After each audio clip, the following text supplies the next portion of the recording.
Hola, buenas tardes. Mi nombre es Jimena Pedregal Albarrán. Soy alumna de la Universidad Univer Millennium Plantel Hidalgo.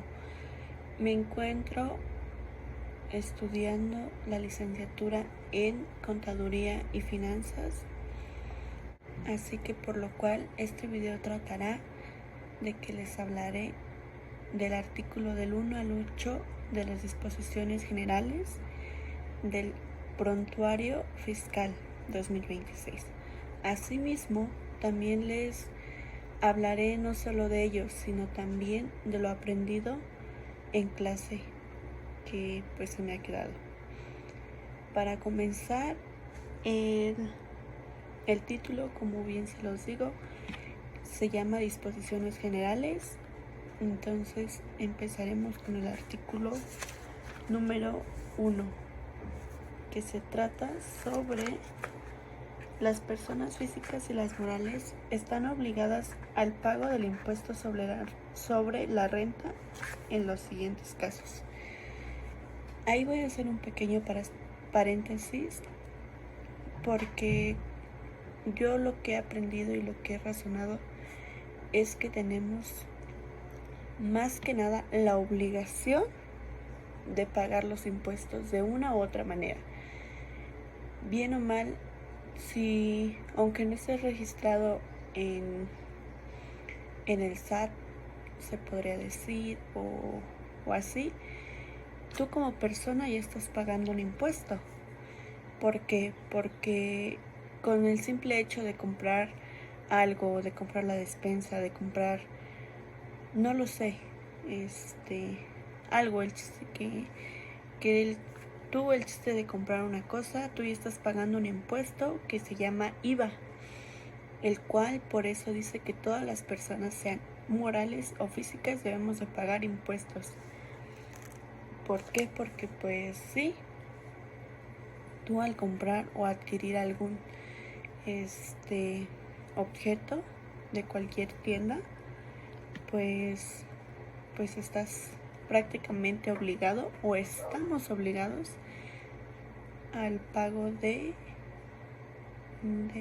tenemos el artículo 2, que dice: para los efectos de esta ley se considera establecimiento permanente cualquier lugar de negocios en el que se desarrollen parcial o totalmente actividades empresariales o se presten servicios personales e independientes. Nos quiere dar a entender que, bien o mal, para que estos desarrollos se cumplan, debemos de basarnos a lo que dice la ley.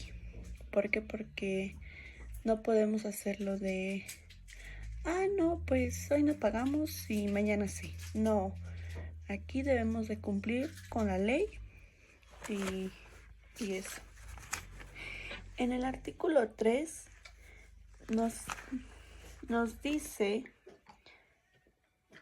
no se considera que contribuye establecimiento permanente un lugar de negocios cuyo único fin sea la realización de actividades de carácter preparatorio o auxiliar respecto a las actividades empresariales del residente en el extranjero. Asimismo, tenemos el artículo 4A. Para los efectos de esta ley, las entidades extranjeras, transparentes fiscales y las figuras jurídicas extranjeras, sin importar que la totalidad o parte de sus miembros, socios, accionistas o beneficiarios acumulen los ingresos de un país como personas morales, y estarán obligadas al pago del impuesto sobre la renta de conformidad. Quiere decir que, por ejemplo, toda persona que venga del extranjero también está obligada, no porque sea de Estados Unidos o de otro país, quiere decir que no va a pagar ningún impuesto. No, al contrario, también el hecho de llegar aquí al país de México y adquirir algún servicio o algún objeto, está obligado a pagar un impuesto. En el artículo 4B tenemos que los residentes en México y los residentes en el extranjero, con establecimiento permanente en el país, por los ingresos atribuibles al mismo, están obligados a pagar el impuesto de conformidad con esta ley, por los ingresos que obtengan a través de entidades extranjeras transparentes fiscales en la proporción que le corresponda por su participación en ellas. En los casos que la entidad extranjera sea parcialmente transparente, los contribuyentes solo acumularán el ingreso que se les atribuya. En el artículo 5 tenemos: los residentes en México podrán acreditar contra el impuesto que conforme a la ley les corresponda pagar.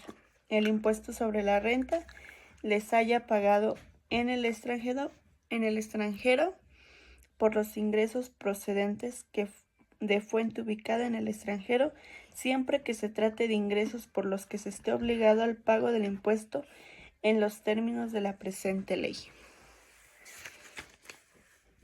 En el artículo 6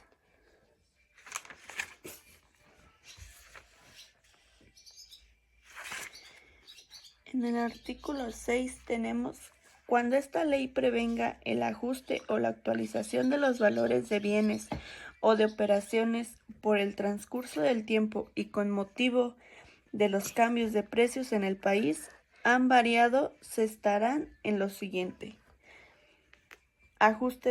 factor de ajuste mensual.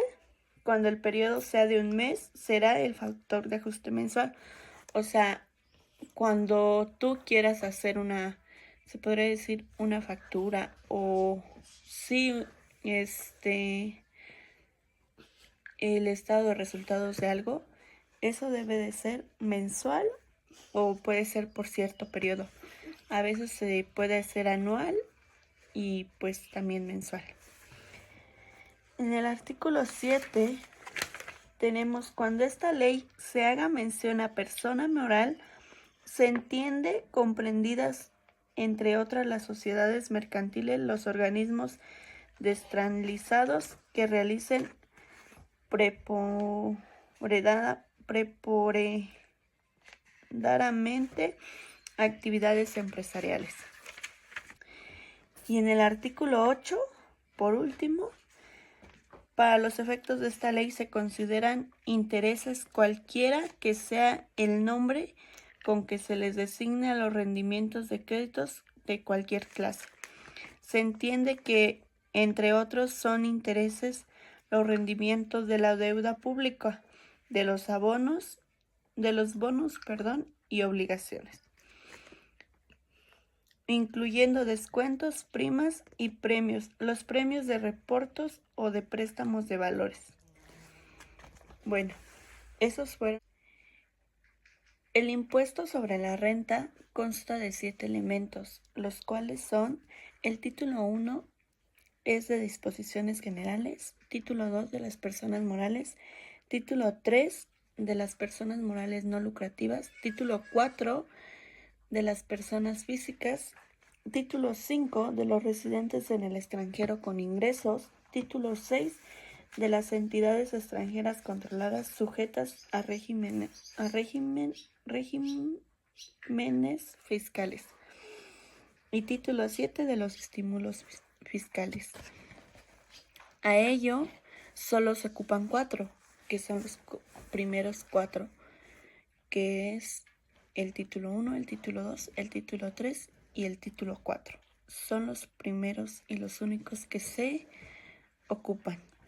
Rara vez se llega a ocupar el título 7, estímulos fiscales.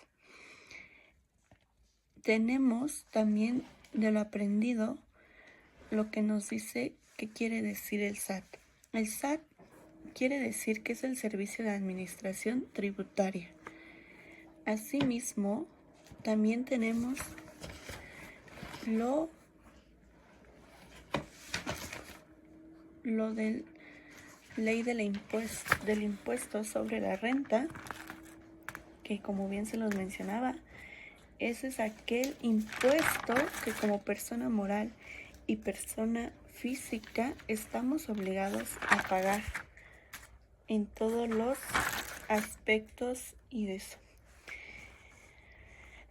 Los ingresos se clasifican en objeto, no objeto, en gravales, exentos, acumulables y no acumulables. Tasa variable, tasa fija con tasa preferencial. También tenemos la fórmula para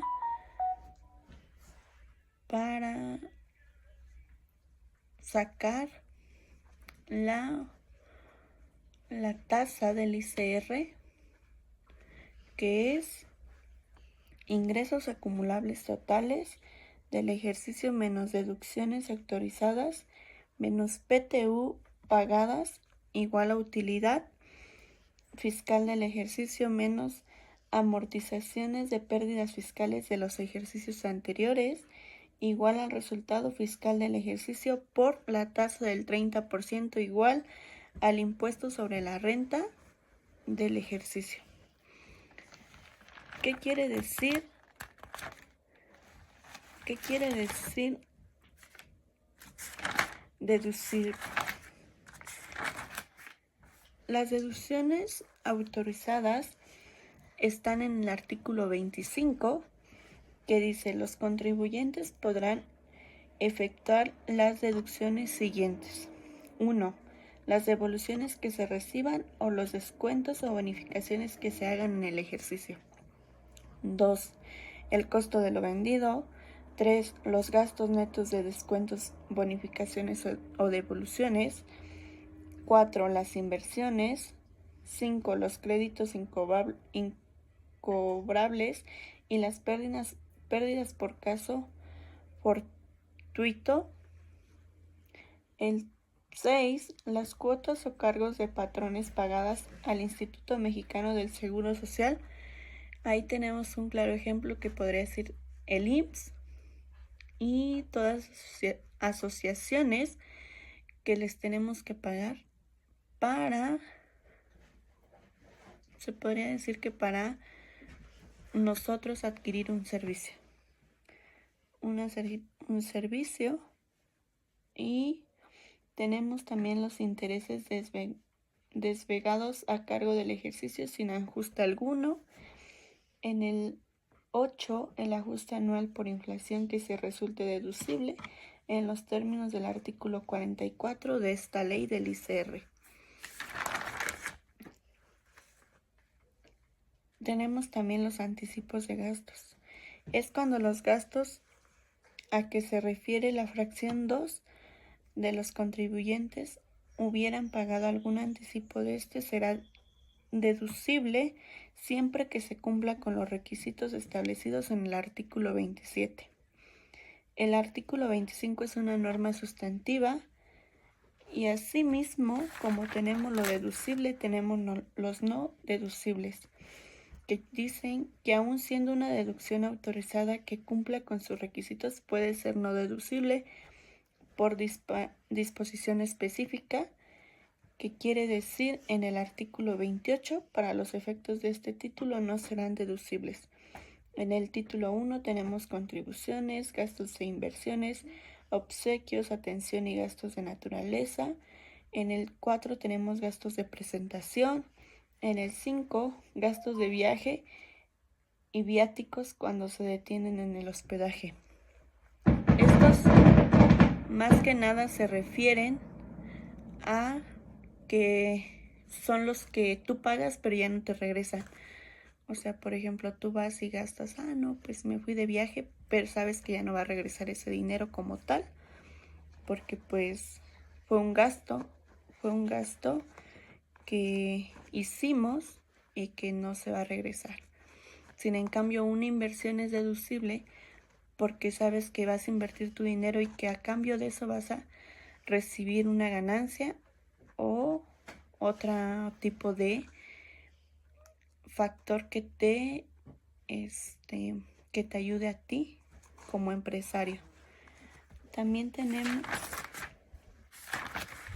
bueno, y por último, también cabe mencionar que de los artículos de la ley del impuesto sobre la renta son 215 artículos de todos. Entonces, pues sí, es recomendable leerlos, analizarlos y pues sí, que entender que no solo contabilidad y finanzas se trata de números, sino también de entender la ley y pues todo lo que basa en ella. Porque a veces es bien fácil decir, pero, ay, no, son números y así, pero no nos damos cuenta o no entendemos más a fondo que no solo se basa en eso, sino también se basa en leyes, en procesos y en, pues, en conocimientos que debemos adquirir